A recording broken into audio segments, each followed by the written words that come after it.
Hi there, this is your friend Anna, and the question that I've been getting the most from all of my friends is, what are we wearing? This age-old question isn't just about choosing an outfit, it's about choosing how we present ourselves to the world. I created the I Want Her Shoes podcast to dive deep into what it means to dress with intention, whether you're heading to a council meeting or just having a casual day out with your family. Join the conversation as we explore the power of personal style and the decisions that shape our public personas. Put on your favorite pair of shoes and step into my closet.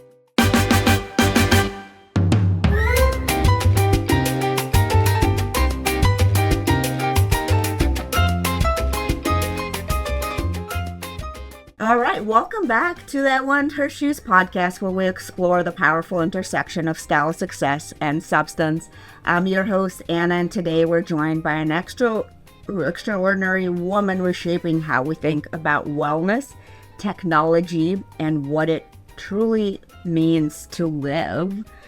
Florence Shaffer, innovation strategist, global tech executive, and co-founder of Becoming, a human performance concierge, helping people reset their lives from the inside out. I'm really excited to learn more about that.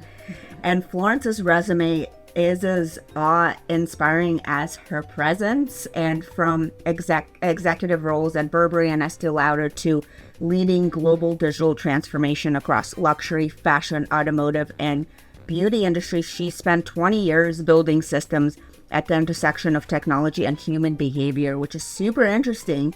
But what makes Florence's story truly powerful isn't just what she built in boardrooms, it's how she rebuilt her life after a stage 4 cancer diagnosis. Instead of treating it like a battle, she treated it like a reset, and the result, a whole new way of living and leading. Florence, welcome to the show. So great to have you here. It's an honor. And let's begin at the root. What shaped your outlook on humanity, innovation, and wellness, kind of going back to your upbringing, how, you grew up, what brought you here to Miami? And Sure. It's been a winding road, so I'll say that, but very fun and interesting. So I grew up in the Bay Area. My mother's from South Korea and my dad's from South Dakota. So where in the Bay Area did you grow up? In Northern California. So I grew up in Nevada. Oh, nice. Yes. Yeah. I grew up in Livermore. Okay, so just on the east side. Exactly. My father works at the lab there. So it was, I often talk about my parents because I joke that South is the only similarity between their two cultures, right? And so they met when they were almost 40 and had my sister and I. And that was really unusual in the 70s, right? Yeah. So when we, growing up in sort of the Silicon Valley times, and it's a very innovative place, and we used to travel to Korea almost every single year as kids. So I think, and then also visit South Dakota. So I think in a way, such a different, right? In a way, yeah. In a way, I felt like I now realize so many of my friends are third culture kids, and I hadn't thought about it, but that's really how I grew up, right? California's value systems, how they think, is so different than both of those places that my parents grew up. And I think because of that, from a young age, I just had this perspective that there's no one right way to live or right way to think. Everybody has their own perspectives on just how they want to navigate life. Yeah, no, that's really great. And you've worked across so many different industries, from luxury, fashion, to even healthcare. Yeah. What connects all of these experiences for you, and what have they taught you about human-centered innovation? No, I accidentally became an engineer, probably because my dad is a physicist. So Silicon Valley, I feel like you're kind of pushed towards some kind of a tech situation, Absolutely. But I really had already applied to, I was going to go to Berkeley as an international relations minor in math. And I had already sent in my acceptance. I was going to go, and last minute, it's funny how these experiences can completely change the trajectory of your life. And my mom was very strict. So in high school, I thought I could get a few days to just kind of explore and have an experience. So I went to this pre-freshman orientation at a school called Harvey Mudd. Nobody's ever heard of it, but it was the best in engineering. And I thought, why not just check it out? And I was so enamored and inspired by the students. It's only 800 kids. So that's so really small. I went to Dominican University, which is also small, but not as small as that. Yeah. What was your experience like? I mean, I went actually like in the evenings after I had my first exit. So it was probably very different from like the experience you would have like going in the beginning. But it was a beautiful campus. It's, like the Levi's family has donated a lot of money to it. So it's like, it's a really beautiful, it was a really good experience going there. I'm glad to hear it. Yeah. It's so important, I think, for that experience because it shapes you and it opens your mind, right? So I think this was the first time I had seen students that were so engaged in life and what they were curious and very open-minded and then very creative. So I decided to change my mind last minute, not even knowing what I was going to study, but I kept telling myself, okay, I can go to foreign services after, no problem. So I went there and picked one of the 6 majors. Since they were the best in engineering, I decided to do that. And afterwards, I thought, okay, 4 years of engineering. I'm done with school for a while, so let me see how I can use this. And it was in my classes when my professors actually pointed out to me that what made me unique compared to the other students was that I was always thinking about the human that I was designing for. I was always thinking about who's going to use it, how are they going to feel when they use it, what do I want them to feel when they use it. And it could have been a product, it could have been a service, it could have been an experience that I was designing, and it didn't sort of matter. But I realized that I was always, what to bring it back to your original question, the thread was always transformation. It's like, if you're going to go through this and experience whatever I'm building, I want to shape that experience in a way that it feels like you're really enjoying life more, or it's making your life easier, or some sort of positive transformation in that. And so I've loved working in so many different industries and so many different countries. And I think every experience, right, you can layer on top of another one and just see a different perspective that allows you to understand how to create more depth. That's a really great answer to that question. Thank you so much, Florence. And let's kind of jump into, gently into your cancer diagnosis. And I know that became a turning point in your life. And instead of just surviving, you chose to reset your life, which is a huge deal. And congratulations. Thank you. And how did that journey rewrite your understanding of success, health, and like really what's important, the self-worth? Yeah. So I'll jump to the answer and then I'll kind of rewind to kind of give a little more context, because it was a very unusual response I had. So for me, when I found out I had cancer, it was actually a very liberating experience. And I felt this immediate, almost surrender and faith in whatever is going to happen is exactly what's meant to happen. And for the first time in my life, I felt like everything was exactly how it was meant to be. The other way that I explain it to people is I think for success, right? So if I back up, I was an executive at Burberry, and then I was an executive at Estée Lauder, and these jobs just getting bigger and bigger, right?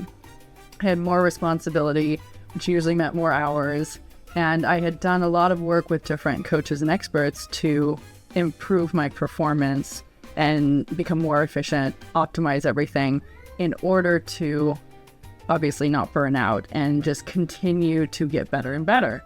And I thought this is the way that you keep going. So, right, every next level, you just continue to optimize your life. And it was in this random cancer diagnosis, because I want to say we have no family history. There was no symptoms. It made no sense. I'm very healthy. I have a very typical California diet. Like, I don't eat sugar, processed foods. I don't drink. I don't, drink. Right. I'm quite boring. Yeah. Like from that, because I just am so in tune with my body from that angle that I, those were just choices I made, and I never felt like they were sacrifices. So I had a very healthy life. I was very physically also, I was really good about exercising and things like that. And so it really was surprising. It didn't make any sense because I had done all the longevity blood work, biomarkers, everything always came back perfect. So when it happened, while some part of me and other people were very shocked because it didn't make any sense, Right. deep down, I wasn't surprised because I think something continued to tell me that something was off. Like, I think, especially as women, we have such a deep intuition, and I had learned to almost override that intuition because I think that, just the way society kind of frames winning and being successful is that you see an obstacle and you just, find your way around it, right? And as an engineer and as women, we're very resourceful, we're creative thinkers, and we just figure out a way. And I'm sure, you have children, right? And you have all these things that, as you move through life, you have all these new responsibilities and you just figure out a way to make it. Yeah, I mean, they tell you that the more you have on your plate, the more you can take on, right? Yes. That's kind of what you're talking about. That's what right? yeah, exactly. So I thought that I was winning in this way, and I thought I was doing a great job, but something deeper down said, something's a little bit off. So I explain it like, when I found out I had cancer, it was like I was driving my car of life, and I suspect all the warning lights had gone off, and every time I saw it, I'm like, no problem. No problem. I can drive this car. I still feel great. Like, I'll just, deal with it like this, no problem. I'm driving. And then all of a sudden, the stage for cancer is like my wheels fell off, and I said, oh, I was supposed to stop driving the car. Like, it wasn't until that moment that I realized the strategy that I kept taking was not working. And my body and my intuition was trying to tell me, you need to shift this, but I just didn't understand that. And so when this kind of bigger, obviously, event happened, I realized I must have been missing all the other whispers and voices telling me this is not the way. And so that immediate sort of liberation of like, oh, now I see something I didn't see. And, I can figure it out from here. But now I'm going to stop and reset. I'm going to say, okay, let's take a pause and figure out if this is not the way, then what is the way? No, that's a great answer. And I'm looking forward to finding out what actually the way is. And let's talk about becoming a little bit. And I know it's not just the wellness brand. It's really a recalibration tool for modern human, probably women, I would imagine. Yeah. Can you walk us through what the Life Reset protocol is and how it transforms someone's inner operating system? Sure. So it's for everybody, but we do find a lot of women, like I said, with so many responsibilities, it really is a great reset for them. Men tend to come to us slightly for different reasons. I think for them, they're sort of stuck in this paradigm of like, win or lose. Like, it's a very almost binary way of life that's very stressful. Whereas I feel like, just take on a lot of roles and responsibilities and try to do everything, right? And then, can't find ourselves in that. So to answer your question, it's really about slowing down and finding this space in order to figure out how to design your life based on really, who am I? Right. And asking yourself that question very clearly and saying, well, actually, how do I want to live? And so there's a couple of data points that I'm going to throw out there just to anchor this. So the first is that I learned in this process that 95% of our decisions are made by our unconscious. Wow. So that's great. That's an interesting fact. Yeah. So think about, if we're optimizing all these things, we're optimizing the 5% that we're conscious of, right, in those decisions. But 95% of us is kind of like, in a way, can be working against us. And so when we're born, we have, this beautiful, innocent, sort of true essence of who we are. And I think over life, we get inherited beliefs, right? We get behaviors, habits that we learn from the environment, from our parents, from society, and from our experiences. And we build this protection around ourselves that's meant to help steer us and protect us from various different things. But actually what we find is that a lot of that becomes the unconscious that actually moves us away from where we're trying to go. And so what we do is we actually start to release and remove that. And what's so nice is that instead of, when you're, we all are very busy, instead of giving you more things to do, we try to figure out actually what are the unconscious patterns that are almost sabotaging you that you're not even aware of. And if we can go to the root and figure out what those are, we can just rewire one or two things, and there's a whole domino effect, and your life actually flows a lot easier, and you're actually working, your system and your unconscious is working for you versus against you. That's really cool. Oh, thanks so much for sharing that. No idea, and that'll be a really interesting fact to share too with everybody. And you said that you need to shift our relationship with both ourselves and technology to and I always hear people talking about that, I think, and because technology is designed to be addictive, and what do you think most people are getting wrong about the balance? Because I feel like there's all this different information out there. Yeah. That's right. Yeah, I think fundamentally it's just that technology is a tool. So I don't think it's inherently good or bad. I think it's really something that can be quite amazing as long as you're conscious about how you want to use it. So it's sort of that same approach of actually, how do I want to live? What do I actually want? Starting from that clarity and saying, okay, how can technology amplify my life, right? Make it better. And we all have different habits that become, I would say, what a lot of people find when they start to do our kind of reset is that we've built a lot of coping mechanisms into our lives because it's just can be very stressful, right? So a lot of times we will grab for our phones or we will jump onto something as a way to almost avoid some sort of uncomfortable feeling that we don't want to sit with.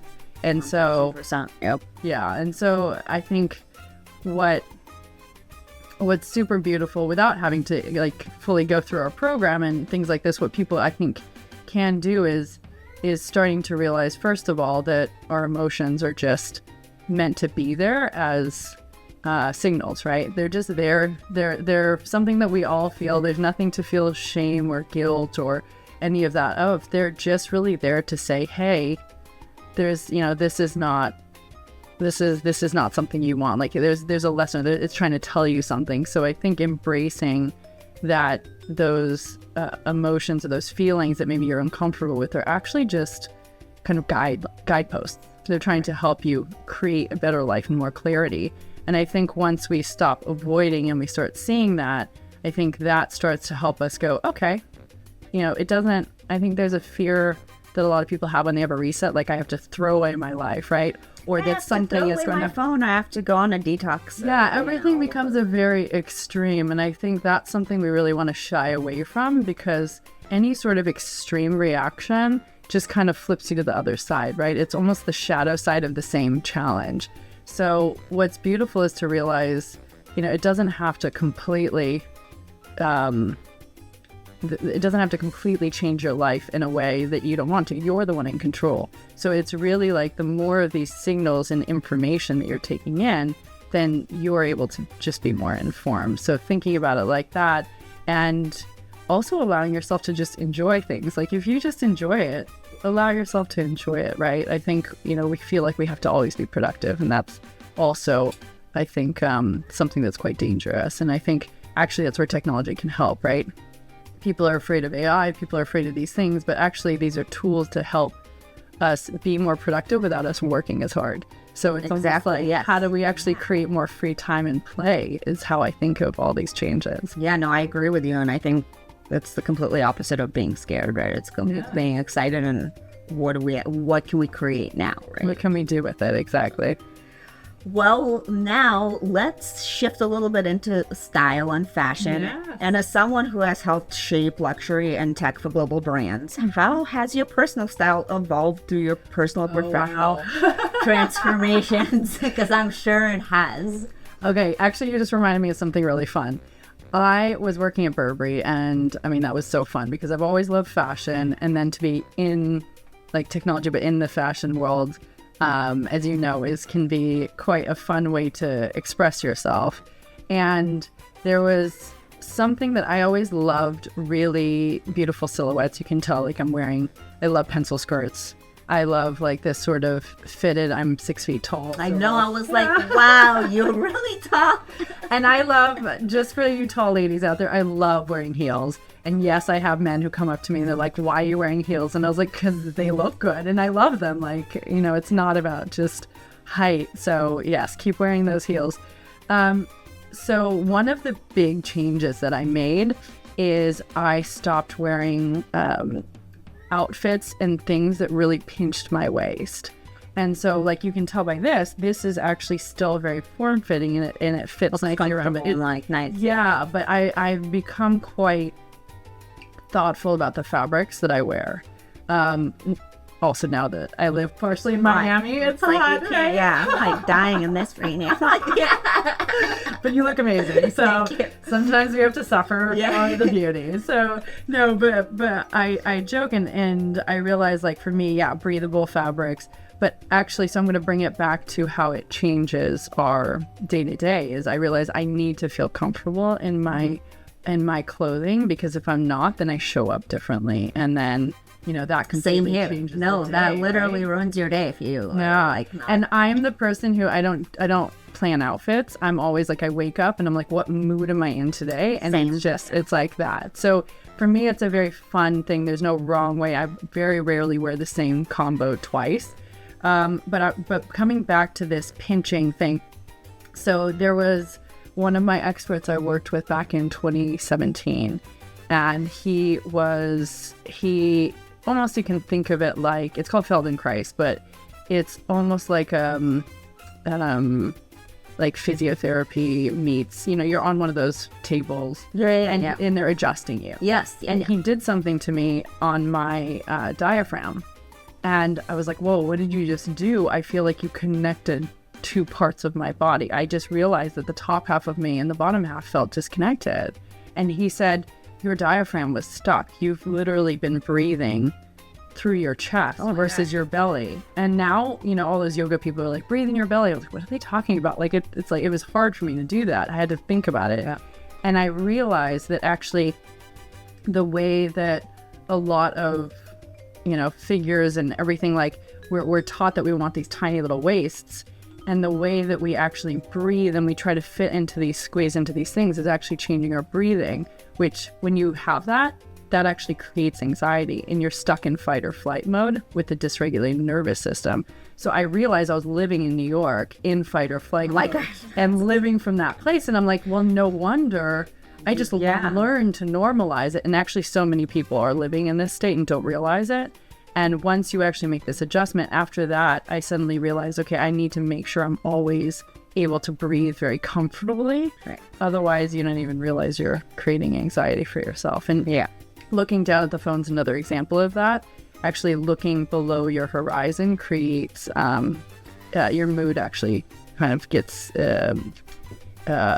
it lowers your mood, basically. So just realizing that that's why sometimes we have to look up, we have to look further. These sorts of things kind of create a more intense myopic lens, and actually kind of over time makes us feel sadder and sadder. So like, it's like things like this. That's super interesting. Yeah. You start to realize, like, there's reasons why we don't even realize that our environment is actually, in the way that we have normalized, actually making us and what you wear too. Oh, absolutely. Don't be too tight on your waist. Please. Yes.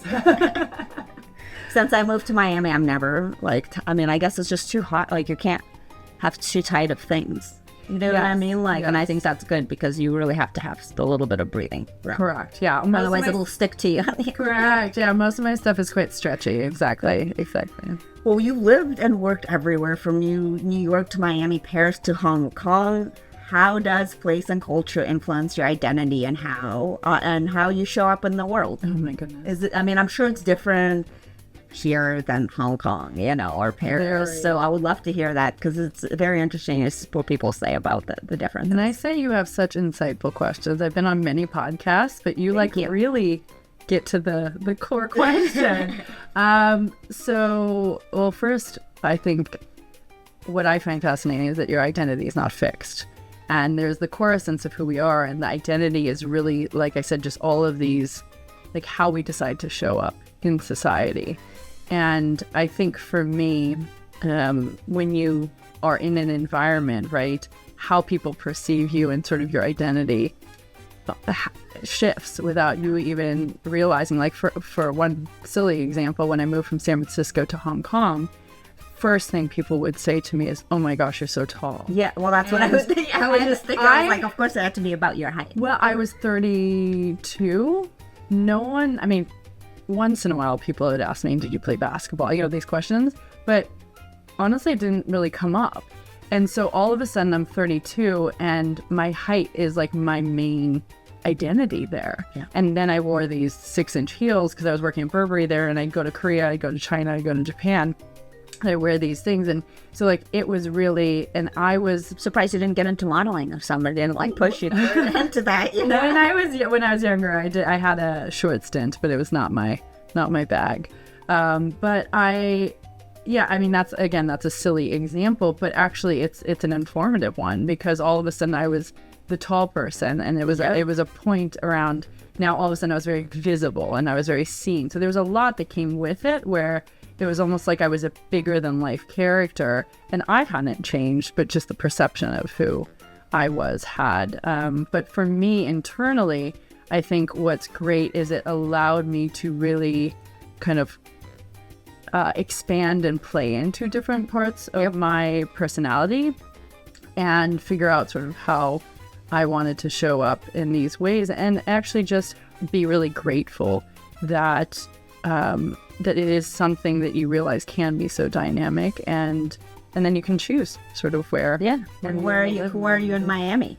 In Miami is, I think I'm probably the opposite of what people's perception of Miami is. For me, Miami is a beautiful, restorative place that reminds me of San Francisco like 30 years ago, where there's a freedom that you can say anything, you can be as ridiculous as you want. And I think right now, in our sort of macroeconomic, political, culture state right now, I find it really matches the liberation that I feel, that no matter where I go, you see people doing the craziest things, very cowboy, dressing however they want, people in bikinis at the airport, like it's so all over the place. And I think that, and nobody judges it or says anything. Exactly. You know? Like, yes. we all just laugh and we say, okay, like Miami. It's Miami. Exactly, it's Miami. Be who you want, do whatever you want.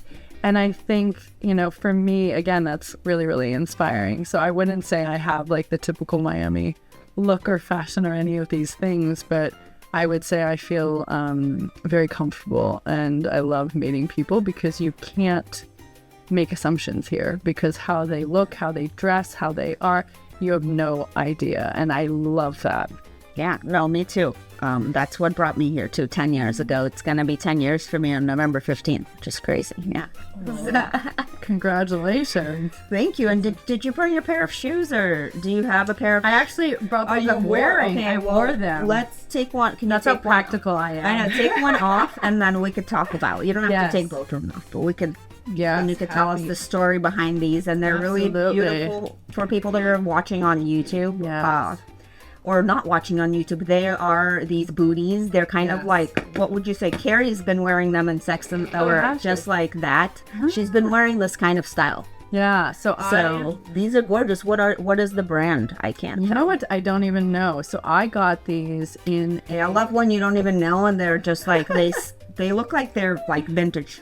Yeah, and they are at this point. So I got them in 2012 in a it was a boutique shop run by a French woman in San Francisco, and I would not say I love those kind of boutiques. Yes, and I don't have many things from San Francisco because it's not really a fashion capital, but I got them. They are San Francisco vibe, though. Yeah, well, they are Italian. They're handmade leather, and these shoelaces are actually hand dyed. So if you pull them apart, that's really cool. You can actually see that they get darker and lighter in certain areas.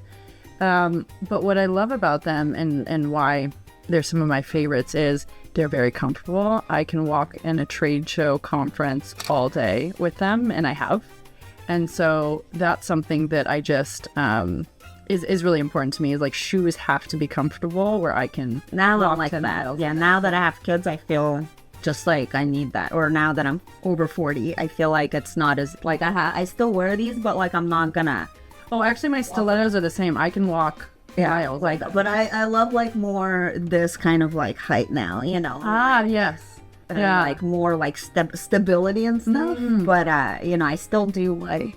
These are my beautiful. Thank you. Those Well, I have some great Burberry ones that actually they're really, really thin stilettos like this one. But they're stable. They're very stable. They're very stable. And so, yeah, it doesn't for me matter what. And I love boots, as I wrote on the thing. And I love, but boots that are high heels generally. And yeah, for me, it's really, they have to really kind of make the outfit, kind of pull it all together. And at the end of the day, you literally wear those with anything. You can wear it with what I'm wearing, with what you're wearing. Exactly. They're like very versatile. Yeah, and I travel a lot. So I have a very kind of, I guess, unique way of packing, which is I pack on color themes because generally I'm going to Me too. Generally I'm going on to two or exactly. And someone asked me it because I usually go to 2 or 3 countries, and I usually have business, like fun, and they're usually multiple different climates. So they're like, how do you deal with it? And I was like, everything in there has to have multiple purposes, right? To your point, I can wear this casually or not. And probably don't want to drag like a huge suitcase. You just always carry on. So you literally have to be super strategic. Even though you don't like choosing your outfit, you're doing it. And I'm like one of those weirdos who actually dresses like normal in the plane. So I might even wear these on the plane. So for me, everything's like very comfortable. So I mean, you might have for comfort. You don't. Yeah, that's awesome. Well, let's jump into this fun little quick fire. Okay, let's do it. Morning journaling or evening reflection? You know what? I'm not a good journaler. How about morning reflection? I tend to be a morning reflection person. I like that. I think morning reflection is probably when most people do their reflection. Well, I like to set things up for the day because I find if I do that, then everything just flows from there. Yeah, agreed. Statement heels or tailored sneakers? Ooh, definitely heels. Breathwork reset or weekend retreat? Ooh, breathwork. Paris rooftop cafe or Tokyo tech immersion? It has to be Paris. I do love a good rooftop. Yes, Paris is fabulous. Everybody's in Paris right now. Like looking at my like everybody's there. I do love Tokyo though. Yeah, Tokyo is fun. Yeah, it's a lot of These are very tough. All black minimalism or bold color therapy? I tend to be a minimalist. I tend to be one like. Yeah, I tend to be more. I see more. I don't see you like in a hot pink suit or anything. You know what? I have a couple of like. Yeah, not like I would say red statement pieces or bright green, like this sort of thing. But it's very rare. I'm much more of a monotone. And that's awesome too. Startup chaos or ancient forest calm? Oh, ancient forest calm. For sure. Silk kaftan or structured power blazer? I like structured. I'm a structured blazer all the way. Deep tech innovation or soulful human connection? I think I know the answer to that. Soulful human connection, for sure. Well, Florence, thank you so much for sharing your brilliance, your humanity, and your bold path to becoming. Your story reminds us that transformation isn't about doing more, it's about becoming more ourselves. And before we close, I have one final question I ask most of our guests. What does it mean to you to walk boldly in your shoes, especially now? I think it's really about just being present. I think, it's not surprising that the cancer kind of made me very aware that all we have is really this moment, and the most we can make of it and just be in it. I think so many opportunities come from there, because if you think too much in the future, then you become anxious. And if you're too much in the past, there's a lot of regret or something. Yeah. And so really, I think the more and more present I am and the more I enjoy just this moment, everything really just flows. That's a beautiful answer. Thank you so much. And to all of our listeners, if you ever felt stuck or in survival mode or disconnected from your own rhythm, this episode is your invitation to pause, reflect, and reset. Thanks to Florence. And be sure to follow Florence's journey. Check out Becoming. We'll share all the links and tune into the full episode. and share it with your girlfriends and other people and anybody, because I think there's such amazing advice here. And until next time, stay grounded, stay visionary, and remember, the most powerful thing you can wear is your truth. Bye, ladies. Thank you. Thank you so much. This was so much fun. You're so good at this. How long have you been doing this? Well, I've been creating my first startup I was interviewing. That's when I went to Tokyo, actually. Oh, really? Let me tell you about that. But I want to ask you to do one more thing. Yeah. As part of this little thing that's not going to be part on the podcast, but it'll be on the YouTube. So choose a pair of shoes that represents you the best out of this cloth. Out of this? Yes. Oh my gosh. So look around. Don't just go for you're not going to go for the pink. Oh my God, I'm so I'm sorry. No. Like my leather and my silk, you know? Oh, wow.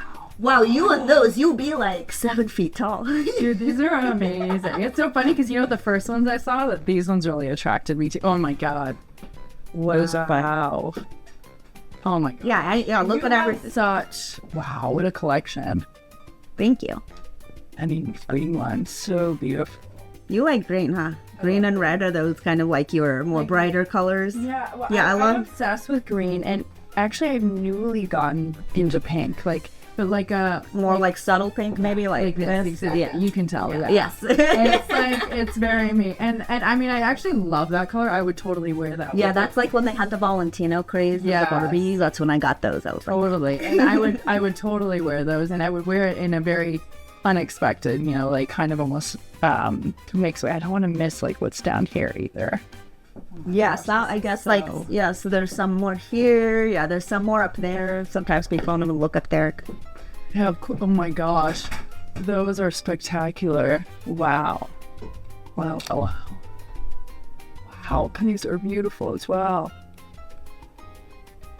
These are great. Goodness.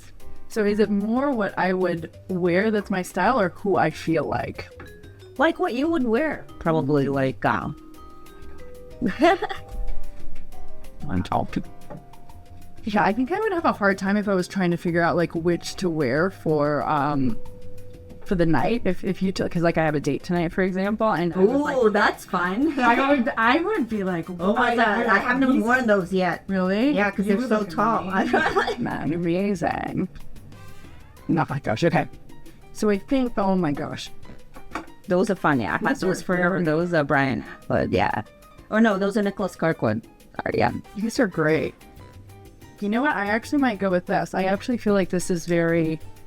Love it. This is very me in that they seem simple in the front, and then there's just something that looks exciting. Well, now I'm going to take a photo of you in these beautiful shoes. What's this going to work? Yes, we have 3 left. My kids. I actually bought one for them, but they go after mine still.